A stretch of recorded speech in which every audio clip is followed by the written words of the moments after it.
brothers be knocking, trying to strike a bargain, hoping that they might get parted. Things I'm involved with got me pins and needles. And my cerebral bees, the wicked is evil. Thoughts that this morning feed you. Deep back, and the game so deep, things to catch you. Freeze off my kneecap, can y'all believe that? Got the city drinking crystals, re up the fee. Players going broke, trying to keep up with me. My rise the riches, surprise the chicken, think harder. You know this brother, Jay-Z, Sean Carter, G-Yes, stuff, Tree-Yes, stuff.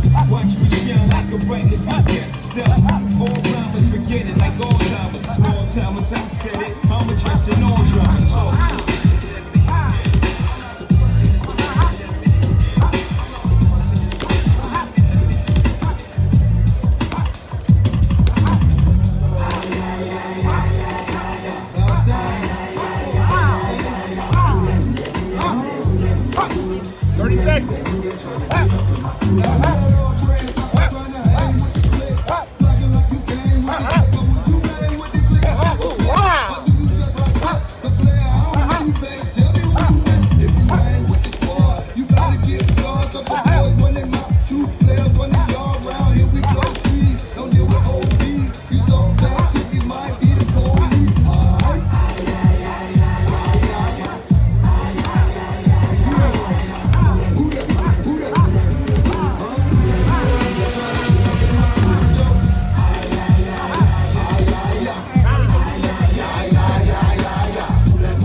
All right, ladies and gents, Tyron Woodley here on our...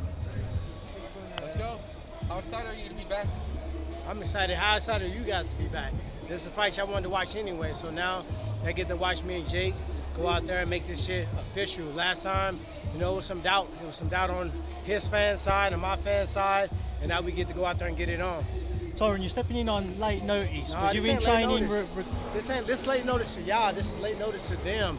This is destiny to me. I've already been ready. So you'll see Saturday. He's gonna be the one huffing and puffing and running again.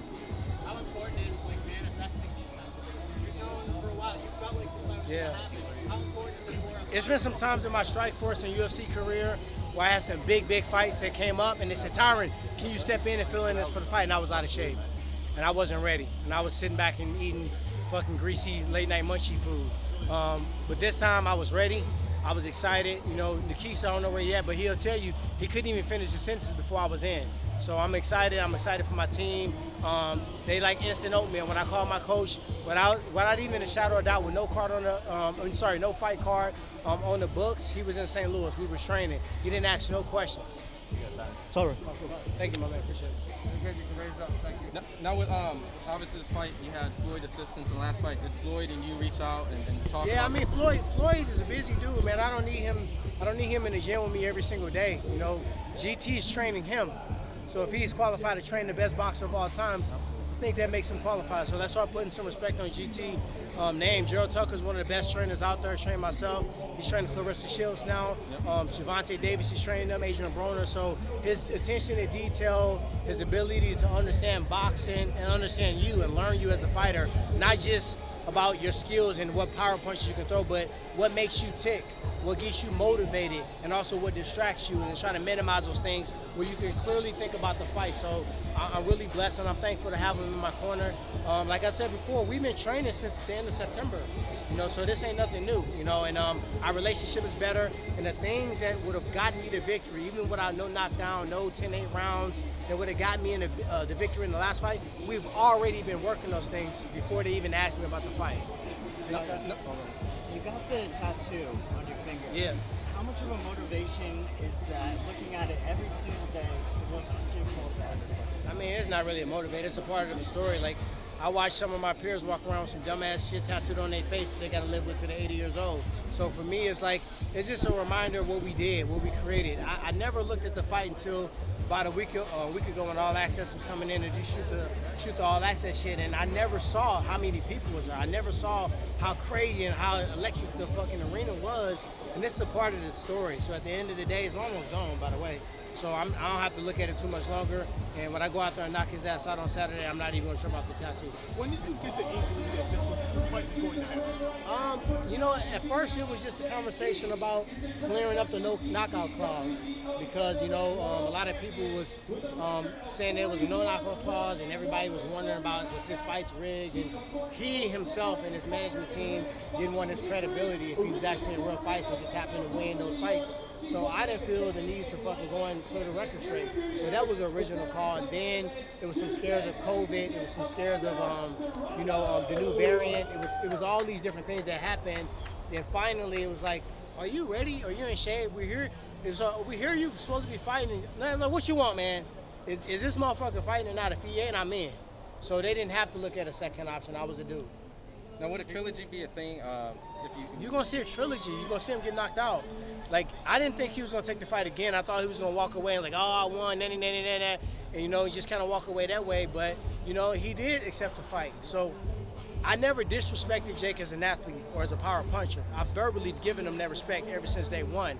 So for him taking a fight against me and a fight I thought he lost the first time, and somebody that's hungry or angry and got something to score, and he wants to take that fight, you got to give him a little bit of respect. If he gets knocked out, when he gets knocked out, when he loses on Saturday, you don't think he's going to want to run that back?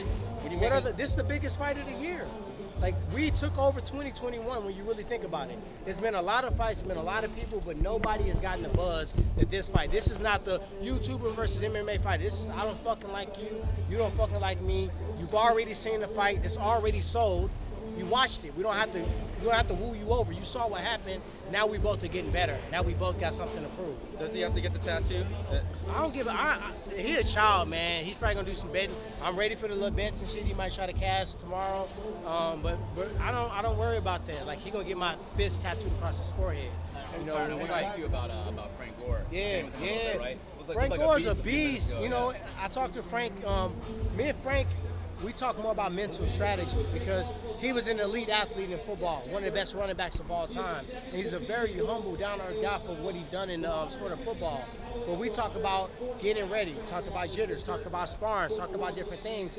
But I let him know it's okay. It's okay to be nervous. It's okay to be scared. As men, we got to quit thinking we can't cry, that we can't be afraid, that we got to be, this overly masculine person. They're real things. Now, how do we use it? How do we dictate it? So I kind of talked to him about strategy and stuff that I learned from my sports psychologist. And I reminded him, I said, I'm built like a running back. Most people look at me, they think I'm probably like an NFL running back. And I said, that's why I run through a motherfucking face, like Marshawn Lee said, with a punch. You possess that same ability. So believe in your training, believe in yourself, believe in your coaching, and also just think about what got you to the top, where you had to become yourself and everybody else. And he did that for a while. That's the same mindset you go into this fight with. So I think he's ready. We dapped up a minute ago. I'm always rooting for my dog, so shout out to Frank Gore. What's your prediction for that? Knockout. For Frank Gore, knockout. I think the nerves, his first fight, and sometimes people have power that they don't understand. He does. He probably punched people and he's probably think he's going lighter than what he did. And guys like, ease up. Those are the guys in sparring, so I think he's going to win by knockout. What does a win mean to you on Saturday? Man, this is a movie to me. It's just another chapter of the book. I go on, I win this fight, and then shit, we celebrate a little bit, but then we right back to it. Right back to training. My coach, we already got the plan. I'm back in Miami right after this. Tyron, what was your initial reaction when you heard the Tommy Fury fight was on and the rematch? When was that fight really on? Like who really gave a fuck about that fight? I didn't. Did you go crazy about this last fight? I don't remember nobody talking about Tommy Fury fighting. Who did he fight? The MMA guy from Body Shop. Anthony. Sorry, not to disrespect him, but he was a quote-unquote MMA fighter that he's supposed to make light work of, and nobody spoke about that fight. I didn't hear one of you guys report on it. So now you're talking about the fight that people want to see, the real beef, the real drama. I see his coaches over there looking. They better look, but they can't stop it. So. And what did you think about Jake Paul when he didn't voluntarily give you a rematch? He capped.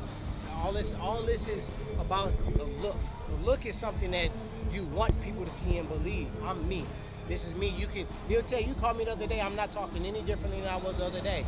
I'm gonna leave, I'm gonna go to the grocery store, I'm gonna go to eat. When I wake up from my nap, I'm gonna say the same shit.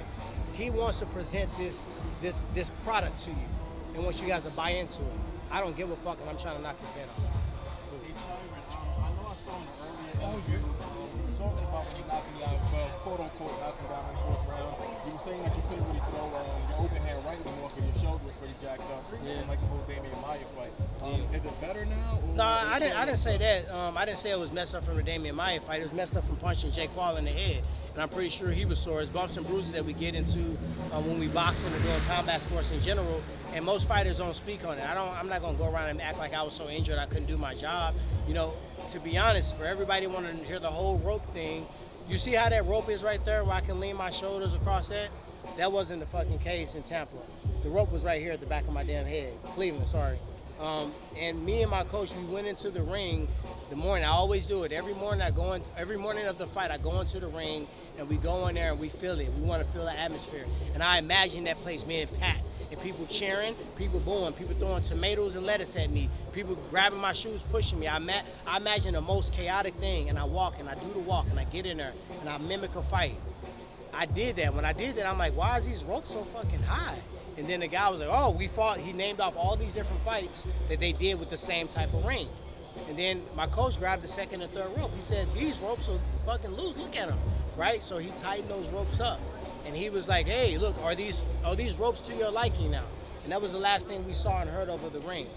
Go back and watch the fight. When you watch the fight, put it in slow motion. When I hit Jake Paul, had that second and third rope not been tightened up on our request, I sprung him back towards me. So when I did that, I was punching, trying to knock him through the fucking ropes, and he caught me right here where I punched behind his back, and it kind of took my arm out, took my shoulder out. So at that time, then I did this razzle-dazzle, pop left hand, and I said, you know what, Tyron, walk him down, make him swing. He hasn't knocked you out yet. He hit me with some shit the last time. He didn't knock you out. Walk him down, get in his face, make him punch, make him miss, hit him, and just punish him. And that's all I kept doing. So I'm not making any excuses for it. I'm not saying I could have did something different if this. It is what it is. Now we get to do it again.